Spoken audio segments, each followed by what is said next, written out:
Gladys, come down.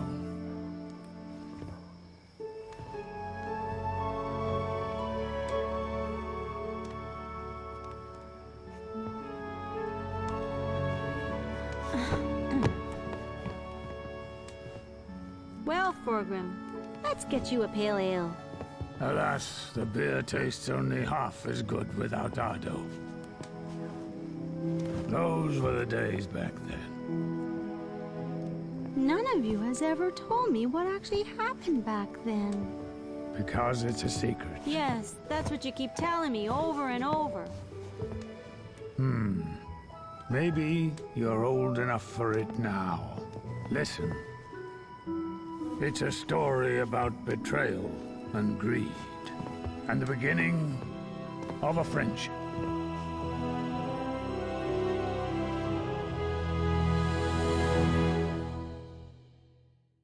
A young, previously unknown adventurer was also with us. Otherwise, we would probably not have pulled it off.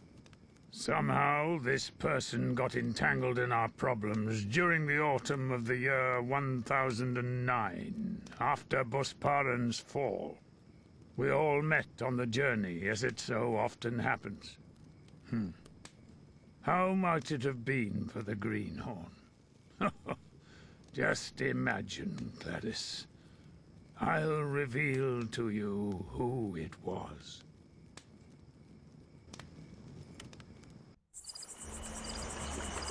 Welcome everyone to Drakensang, the River of Time. This game was suggested to me by Mr. Tohawk. So I played a bit of it, probably about 10 minutes worth, and completed one quest, and it looks kind of interesting, so I thought I'd give it a crack and see how we go with it. From what I understand, it's a Dungeons and Dragons style game, but different styled rules, which is fine with me because I didn't understand Dungeons and Dragons anyway to begin with, so I will muddle my way through it.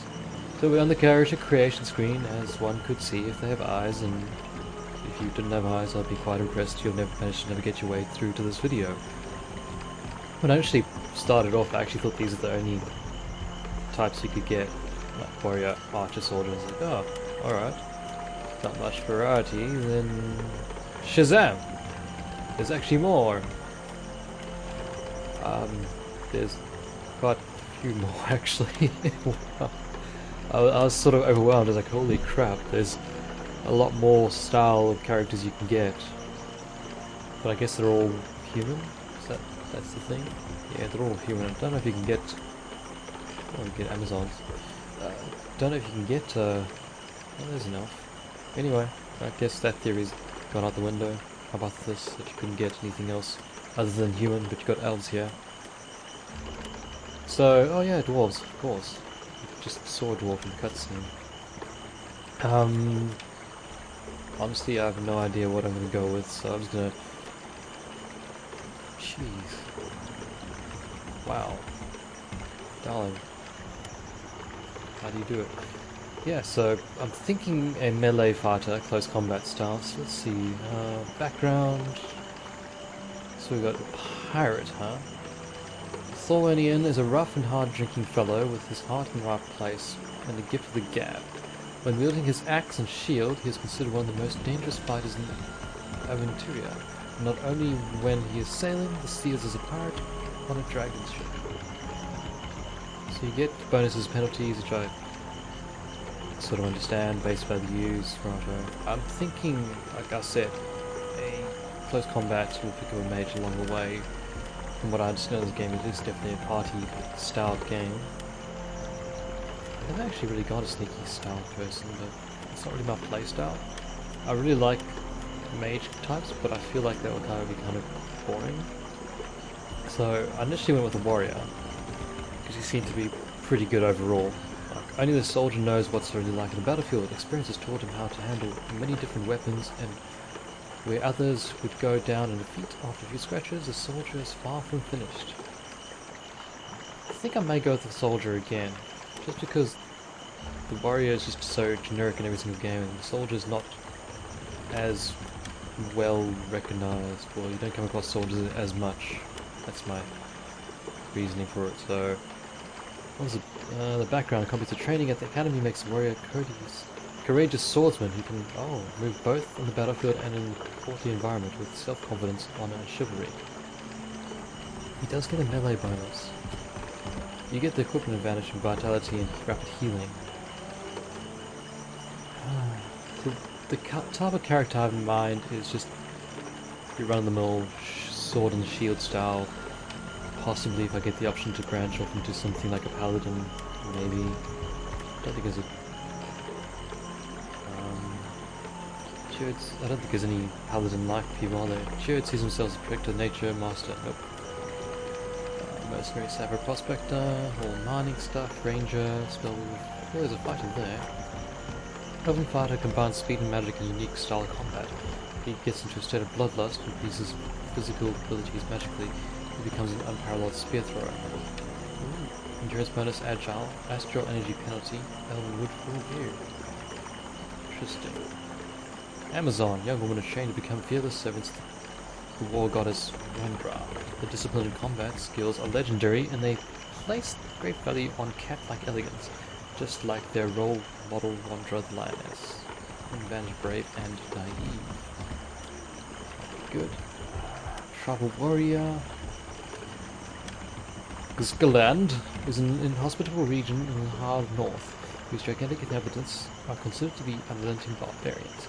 Their customs are roughly, they understand nothing but etiquette, and where the Guskananda strikes a bow, no grass ever grows again. Strikes a blow. Okay, it's got fantastic hair. Mage-like people, rogues, battle mages. What does battle mage do? Angustrian combat training. Course graduate loves to show off his skills in the battlefield instead of sitting in his dusty libraries. When his fire magic doesn't do the trick, he simply makes enemies' weapons rust. Okay, so he's not actually a warrior that relies on magics. But the elf guy, I think.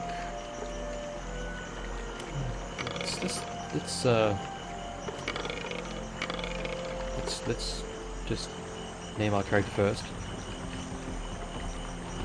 And then we'll move on to the expert road. Character sheet! Oh yes, tutorial tips. Gonna read through them all because I don't know how to play this game. Good times. The character sheet contains all game stats. Spells, talents sorted into tabs. Okay, we get that bit. Talents. Your hero's abilities are listed here. The value represented how well your hero has mastered each ability. Dashes indicates that you first need to learn the talent from a trainer. Talents are used in many different ways. I lost myself there. Ways. Many social talents are used in dialogues. Healing talents are used in conjunction with items for healing, while nature talents assist your hero in dealing with plants and animals.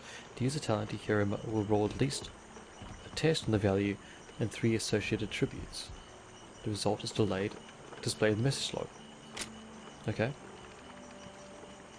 I sort of understood it, but I didn't as well.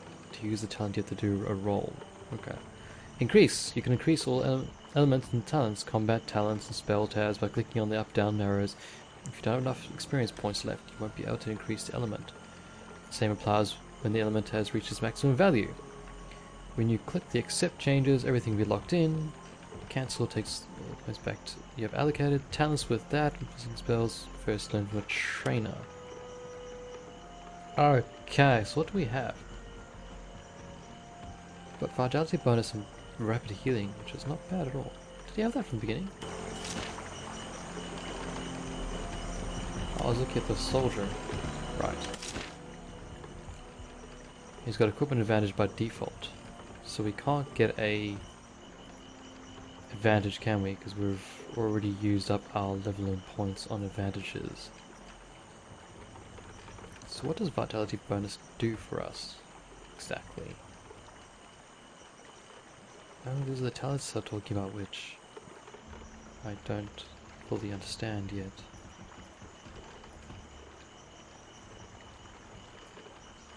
This is good to know that I don't fully understand what these do, to be sure. I'm trying to find this vitality bonus and see what it actually does for me, but I don't see it. Combat. Oh gods. Well, we could go with it.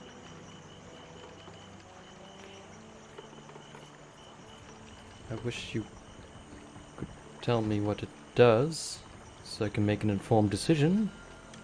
Please? Bliss? Physical? Perception bonus. Really? Nature? Nope. Lore? I'm guessing since we've already got it, it's sort of taken it out of this pool of things that we have. Yada yada, okay.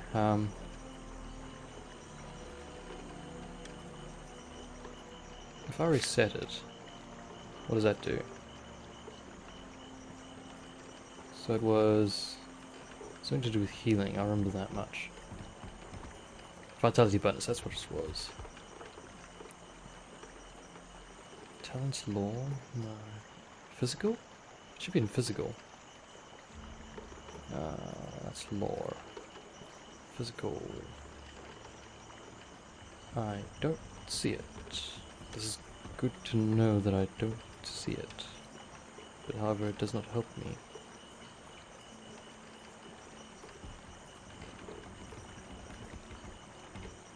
The scroll wheel on this thing is terrible.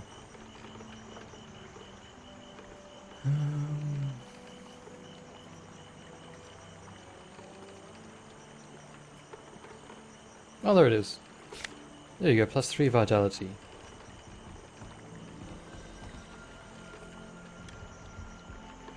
Interesting. So what have we got here? Oh my. So this is the talents section. Then you got combat talents. Combat talents, each weapon category has its own talent value that specifies how well a hero can attack and parry using the particular weapon. While melee skills stats are individually divided equally between attack and parry, you can, however, click an upgrade values to modify these values. The maximum possible difference between two is 5 points. Ranged combat talents only have one attack value. Attack and parry. You can upgrade the values. The maximum possible difference between the two is 5 points. Okay, so you got attack and parry. So, oh, there it is, attack and parry. Right. So you can only have a 5 difference there, and then ranged you don't have any parry whatsoever. Special abilities! You must actively initiate melee and ranged combat capabilities in combat by directing them at a target. They cost endurance points. Defensive skills give the hero permanent benefits and do not cost endurance points. Every hero can learn from these from trainers who require money and adventure points, AP, passing on their wisdom. Right click on the special skills will tell you more about them. Most importantly, the weapon category to which they belong. Oh, Mighty Blow is a massive strike aimed at their opponent's head, which can cause severe damage. Usable weapon: axes, maces, sabers, swords. Good. Staves, two-handed. Excellent. That's fine. I'm thinking sword and shield style. Sword. The S word. Here, in the spells and rituals, you will find all the spells your hero has learned along with their values. Spells you have not learned are not listed here. There are a great many of them. They can protect either the hero or the party, or can either heal or cause damage to enemies. Increase the spell prowess by adding points to spell's value, and drag the icons down the quick slot bar in order to have them handy in battle. Remember, it's not possible to cast spells wearing metal armor. Ah, interesting. So this raises the question as to whether Lord Pi is the only character I can actively control whilst the other ones sort of back him up. Or can I switch to them as well and tell them, hey, cast this spell, cast that spell. So that would change a few things. I suppose if they're a support mage or whatever, they can cast the support spells, so it shouldn't be too hard on me, I hope. If anything, maybe when I get some more insight into this, I might rethink. Hopefully you can respect, maybe. Probably not. Oh well. We'll live and learn. This is a collection of all the recipes and instructions you have learned in the game, and this shared by the whole party. Oops. On the right you will find the recipes you have learned. Clicking on them will bring you up a display on the left of the following things: recipes, descriptions, ingredients, and some statistics such as quantity or number of TP and the appropriate talent needed. If you find an object which is labeled as ingredient, there will be a recipe in it which uses it. Click on labs, workbenches, or anvils in the world to make new items. Note that you can find recipes and instructions as well as buy them from merchants. Wow. So we have a crafting system. That is fantastic. Inventory! This is where every hero gathers and sorts his or her belongings. The image in the center shows you what your hero is currently wearing. On the right you will see quest bag. Many items such as weapons, potions can be dragged in the quick bar slot in order to give you handy equipment. Every hero has his or her own quick bar. Oh, there you go. Give objects to other members of your party by dragging them and dropping them onto their portraits. You can use them via the radial menu, where you can also split up stacks. Okay, so you give them via the drag and drop onto portraits, which I'm not sure if that's going to work for me from a controlling point of view, but that's okay. I guess if they support role, I can only concentrate on Dislord by himself like I did with Kim in Dragon Age, and it worked out okay. What is that again? Simple bandages, +1 TA. Heal wounds +1. Right. So these are the talents it gave me already by default. I'm guessing that's my default talents I got there. Got a lot of willpower. Willpower on the one hand, use dialogue, it enables you to withstand great pain. My god, this mouse thing is silly. A character with high willpower will not be distracted in combat by heavy blows. Okay. Resisting wounds, okay, might keep you there. Perception I can't touch. Human nature. Is this person telling the truth and the simple swamp guy trustworthy? Am I being shortchanged by the delicate dealer? Only those characters with the requisite knowledge of human nature will be able to interpret this type of situation correctly and have the right response. That sounds like something you'd definitely want. Treat wounds sounds alright to me. Survival.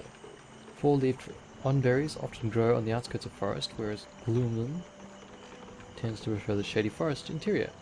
Bears are loners, while wolves hunt in packs. Characters with survival skill are aware of these facts and can quickly get their bearings in the wilderness. With respect to their talent value, characters with this talent can quickly find rare plants and useful animals. These are displayed on the minimap. Oh, okay. Plant lore. Those at the high level of the talent can also harvest hard to find plants. Yeah, I'm okay with this overall thing. Oh, this is what. Okay, let's try something. So that's a 12 right now. Right.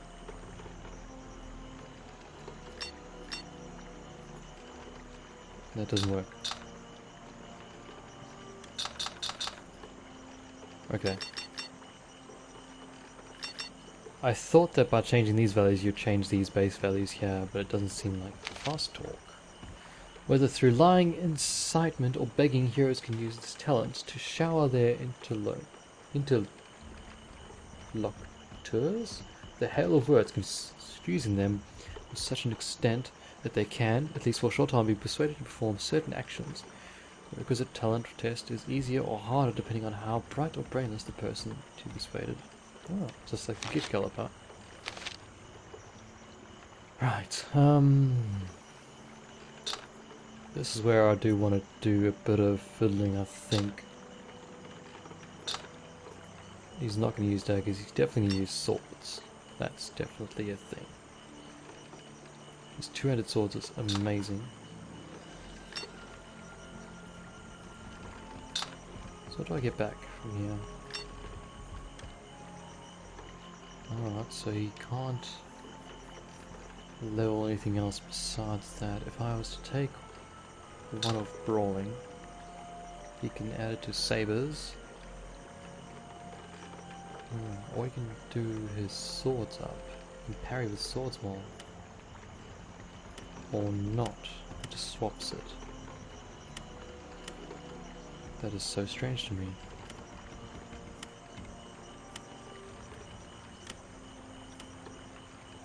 Weird. You know what, parry with 200 swords might be a bit better than brawling in that. What the fudge? His base value goes up when he does this. What the hell? The skill is good defending yourself without using weapons instead of straight punches, swinging blows, backhanders are used in this type of weaponless combat. See, I don't think I ever really do brawling.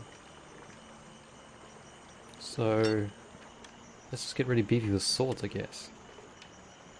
It'll be 11-9 because we have a shield. If shields do exist in this world, which I assume they would. Hang on, let's check our character sheet. Yep, shields do exist. Good.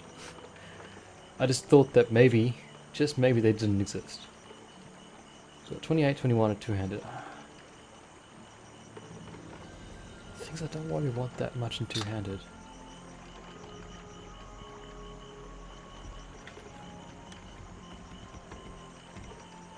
I don't know what else to put it in, so maybe sabers. Get okay with sabers. We have a little bit left for axes and axes to make them somewhat okay. Is this a bad decision?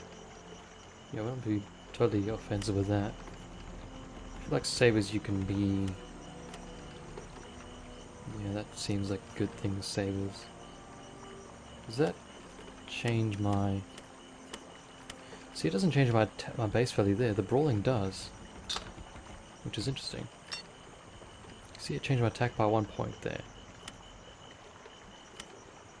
So I think that I do want brawling, because that seems to change my base values, so that would be beneficial. To me, at least. Honestly, I have no idea if I'm just screwing this up completely. If I were to remove you, how would I do that? Or do you just have this by default? I can't.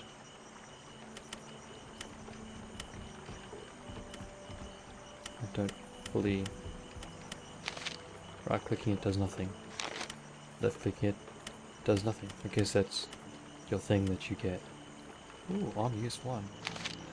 While heavily armor protects its wearer from physical harm, it can also severely impair warrior's agility and this ability to fight.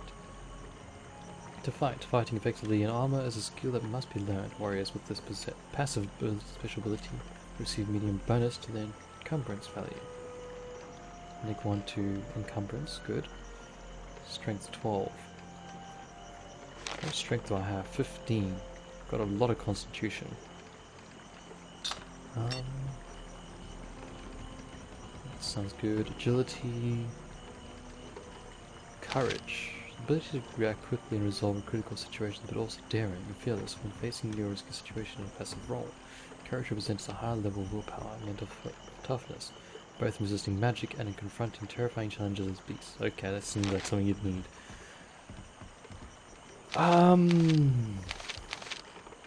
Well, no idea if I screwed this up or not. He's got a freaking two-handed sword as well to start off with, which is kind of annoying, but oh well. He's not bad with two-handed swords, he's pretty okay with it. So, we're doing it.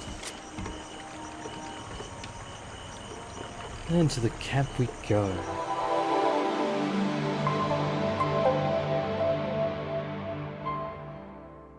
Alas, the beer tastes only half as good without Ardo. I swear he says Ardorf at the end, instead of Ardo. Strange. Wish